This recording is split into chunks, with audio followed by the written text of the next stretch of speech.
Well, joining me now is California Democratic Congresswoman Barbara Lee. She is an emeritus chair of the House Progressive Caucus, a lone member of Congress to oppose the authorization of military force in Afghanistan after 9/11. Congresswoman, it's good to see you. We've had conversations about this issue quite a few times over the last few years. So let me start with this. On the withdrawal itself, do you think there's merit to the president's argument that essentially says it may not have mattered when, it was always going to be a bad time to withdraw, and it may have always been this chaotic, or do you think this could have been handled better? Well, let me just say, I think the president was absolutely correct in his decision to withdraw, because we know, and I've known, many have known over the years, that there is no military solution to Afghanistan. And in fact, with 2,500 troops remaining and the Taliban on the move, we would have had to send thousands more of our U.S. troops who honorably have done everything we've asked them to do for the last 20 years. And so I believe that the execution, as all of us have seen, has not gone well. I believe that we should have been better prepared.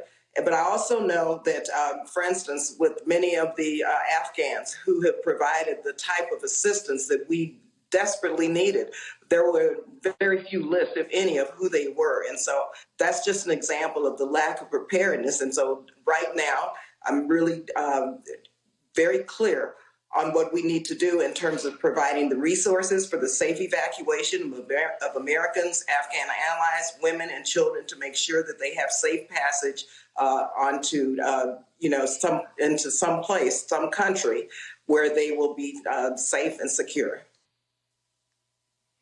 What is our obligation to those folks for this country? How many of them should be provided safe passage to the United States? Well, I agree with Peter. We work together, who you just had on, and we have to, make sure that we honor our commitments, keep our word.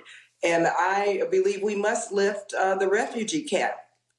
We are going to have a cap that allows for more refugees to come into the United States of America.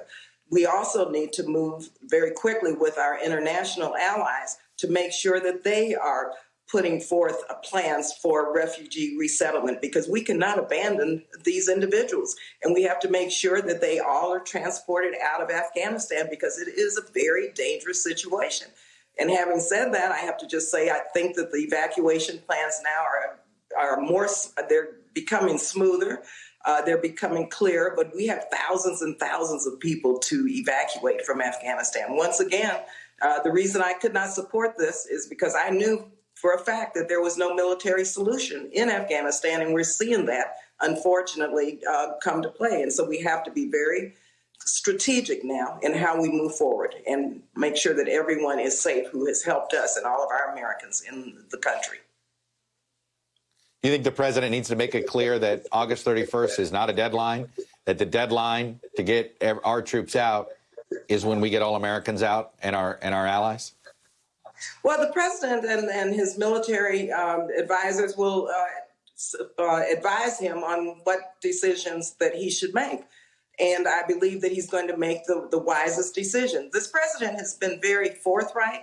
He's been very honest, and he has indicated that, yes, he owns this. He is the president. And so I'm confident that he's going to make the right decision. Also, Chuck, can I just read you a passage from a report that the special investigator on Afghanistan put forth very recently? I've worked with him over the years, and I just want to read you one paragraph. He said the report also found that the United States government did not understand the Afghan context, including socially, politically, and culturally. Additionally, the investigator said that U.S. officials rarely had even a mediocre understanding of the Afghan environment, much less how it was responding to U.S. interventions, and that this ignorance often came from a willful disregard for information that may have been available. So I think we have to take this moment and reflect on lessons learned so that we don't make the same mistakes again in the future, and support our troops and our veterans, because they did everything we asked them to do. You could have taken out the word Afghanistan and Afghans and said Vietnam and Vietnamese with that statement there was haunting sort of what you read there and how familiar it is to sort of the Vietnam after action. But let me ask you this. I mean, do you think that there will ever, I mean, do you accept the idea that that some part of this mission was successful because it kept us safe, because we got rid of Al-Qaeda, or was the price too high? Listen, let me just say, we have three perspectives, three stools, three legs of the stool of our foreign policy. I believe in rebalancing those three stools. We have diplomacy, development, and military defense. The defense military option is going to always be on the table. And I, too, am very emphatic about our national security and bringing the terrorists to justice. What I was concerned about then, 3 days after the horrific attacks, was that we did not have a moment to reflect upon a rational response, the appropriate response. And in fact, we gave Congress's responsibility to any president, to the executive branch, to use force in perpetuity. That's the issue. And I think we need, as members of Congress, to understand now when, in fact, we're going to authorize the use of force. And so, having said that, we have many, many national security issues that we have to deal with now. We have domestic terrorism, right? The greatest threat to our national security. Right. But we have to look back and just see and understand what took place as a result of 9/11. And the president has been very emphatic about having counterterrorism operations in place.